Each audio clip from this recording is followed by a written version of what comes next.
What is going on, my peoples?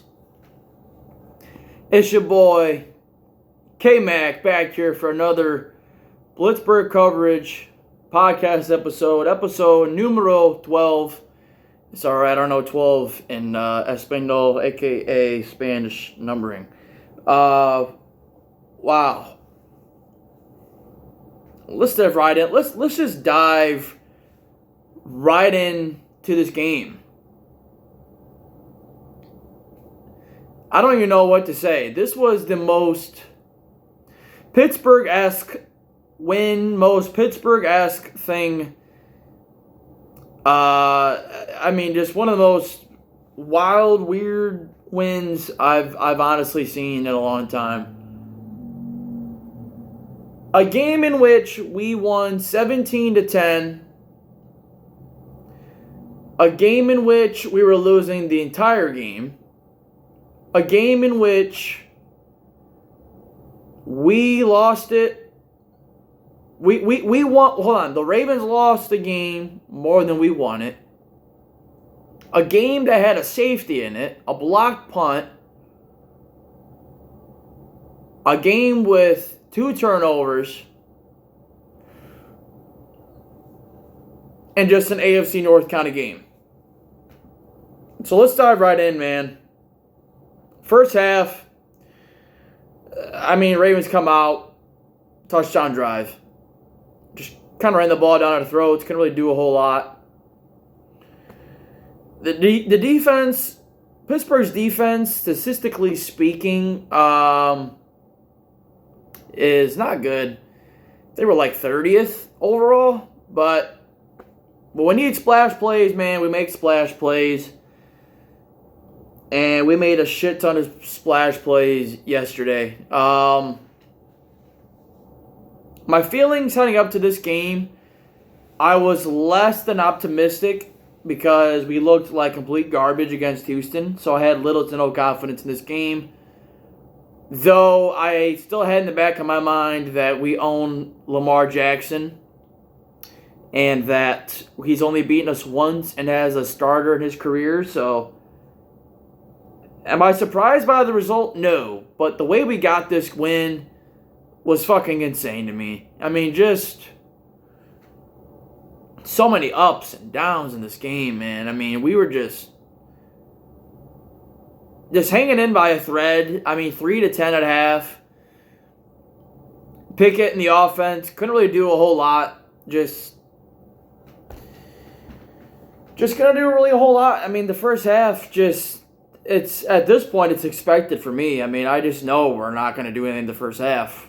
So I pray to God the defense just keeps us in this bitch. That's what they did, man. TJ Watt with 2 sacks. Alex Highsmith with a sack, forced fumbles. Quan Alexander with a sack.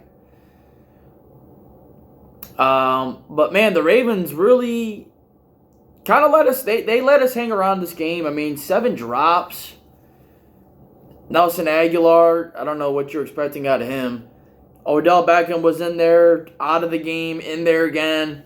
Mark Andrews had a drop.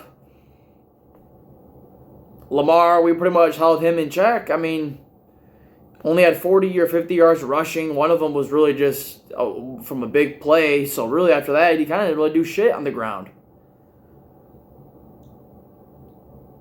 So, George Pickens, man. 6 catches, 150 yards, a touchdown. Touchdown at the end of the game to fucking give us the goddamn lead. Beat Marlon Humphrey one-on-one. 0-man coverage. But I want to talk about how the Ravens muffed that situation at the end of the first half. You're up 3-10 on the road. You take the field goal or you fucking... How do you fuck that up, man? How do you fuck that up? That's fucking wild. John Harbaugh, y'all fucked that shit up. Linderbaum said he shouldn't have fucking snapped it. I'm just going to say it. I don't know how y'all fucked that up, but that honestly kind of turned momentum a little bit. Boswell with 3 field goals. Can't ask for much out of him, man. This dude he comes up big when we need him.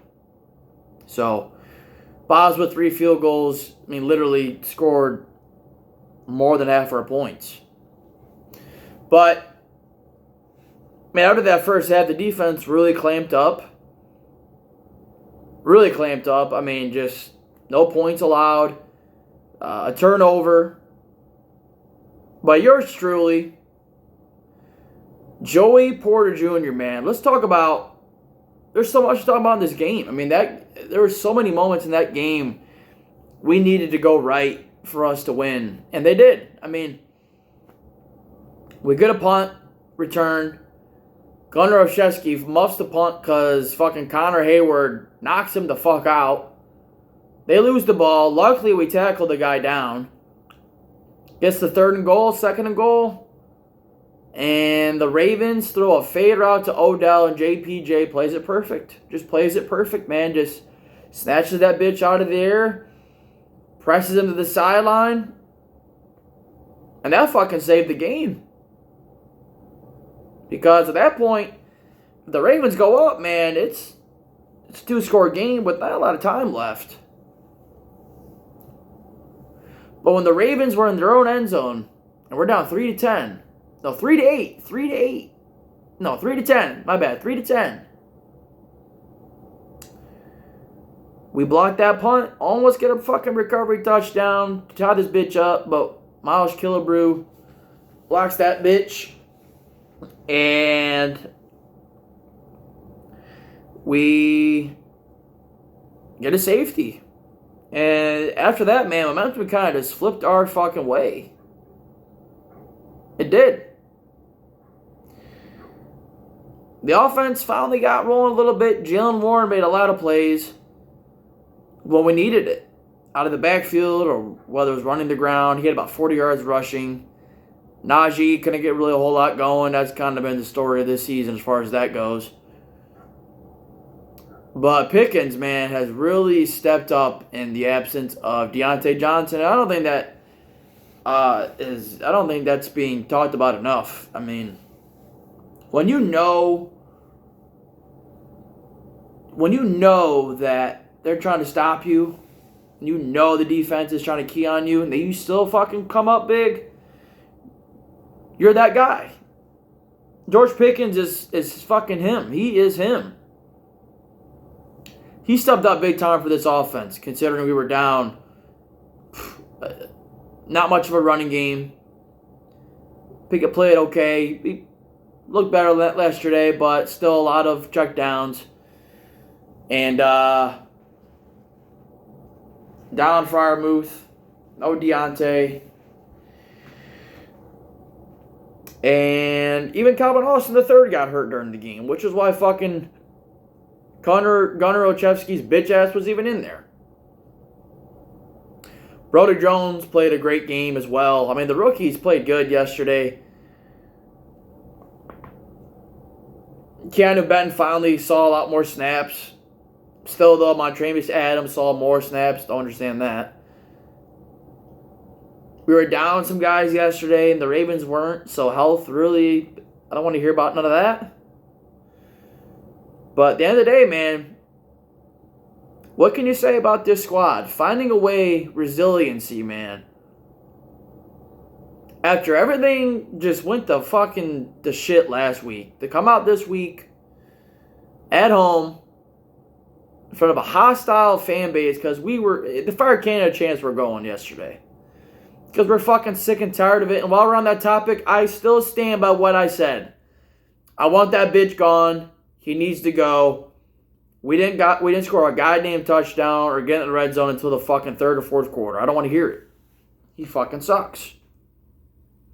And even when we scored on that Pickens play, Canada didn't like he gave a fuck. Canada looked like, oh, damn, we scored. Huh. He, no enthusiasm, no, nothing, nada. That motherfucker don't give that dude didn't get like he gave a fuck at all. So, as far as I'm concerned, fuck that bitch. He's gone. I want his ass. Is anything going to change over this bye week? Absolutely not. He's going to be here. I guarantee you guys he will be here. I know he'll be here. We ain't going to fire him fucking mid-season. No fucking shot. Back to my main point.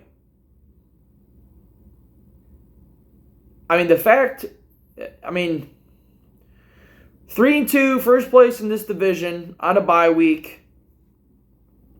And I'm keeping my fingers crossed we get Deontay Johnson and fucking Freiermuth back after the bye week. I don't know how severe Freiermuth's injury is, but Deontay should be on fucking track to come back hopefully after that bye week. Because we don't have a game this weekend, so I might do another podcast next week. We'll see. But today is Monday. It's a Victory Monday. Shout out to TJ Watt, man. Shout out to JPJ. Finally getting more snaps. And shout out to the Ravens receivers for fucking dropping the ball literally, because they dropped so many plays. Touchdowns, big plays. They fucking blew it. So, I thought the offensive line played great in pass protection. Broderick Jones looked great. James Daniels wasn't in there again, so fucking Nate Herbig stepped up. I thought he did good. I thought the offensive line played a solid pass protection game. Pickett sometimes kind of scurries out of the pocket a little bit too fast for my taste. He looked okay yesterday. You know, no turnovers is huge, though. No picks. I think that's the biggest key here. There's no interceptions, just playing clean ball. Special teams, that muff punt really could have fucked shit up, but, you know, shout out to JPJ. I mean, the young studs just made plays, man. Broderick Jones played well. JPJ made that interception. First interception, and it's in the Ravens-Steelers game. You got to love that. And Keanu Benton coming in, playing a lot of snaps. You got to love that. So, thankfully, no other really serious injuries happened, so that's fantastic. We need this bye week. And it comes at a perfect time. We're 3-2. Rest of the division is, you know, we're all within a game of each other, so we're only a quarter of the way through this thing, but I am very pleased with where we're at considering how the first game started. And up to this point, you know, 3-2, first place, I'll take it all day, any day. But this win was absolutely massively, it was a big win, but it was sure as fuck ugly. And I didn't really think we were going to win this. I really did not feel too optimistic, but the defense after Renegade made plays. They made a play. TJ Watt with the game-closing sack. Alex Highsmith was with the fucking forced fumble. And what baffles me is, even after we fucking tried killing the clock, we still fucked up and tried kneeling it, and we got a flag and gave the Ravens almost a whole minute to work with to score. But thankfully, TJ Watt closed that shit out on fourth down. But my goodness, we can't even do a fucking goddamn quarterback kneel right. But at the end of the day, as ugly as it was, and, you know, people are going to say whatever. I don't really care. We're in first place in this division. We're going to get healthier. And if our coaching staff can get their shit together, we will be a force to reckon with. I still stand by that. But 3-2, I think that'll do it for episode 12. I wanted to recap this win. How are you guys feeling about it? What are your guys' thoughts? Canada needs to go, right? Am I right? Yeah. So that's it. Give the video a thumbs up, podcast, thumbs up. Follow your boy for more updates, podcast episodes. Find me on Man on Ridgeway Sports Podcast. Me and Hunter run that shit. But this is the Blitzburgh coverage. I talk about Pittsburgh because they is my ride or die. And I'm going to head out. Want to talk to y'all for a little bit. Get some work done. And watch this Monday Night Football game. Packers, Raiders. Go Packers. And let's get this week started strong, y'all. Celebrate your Victory Monday. Have a good Monday and a good week. I'm out.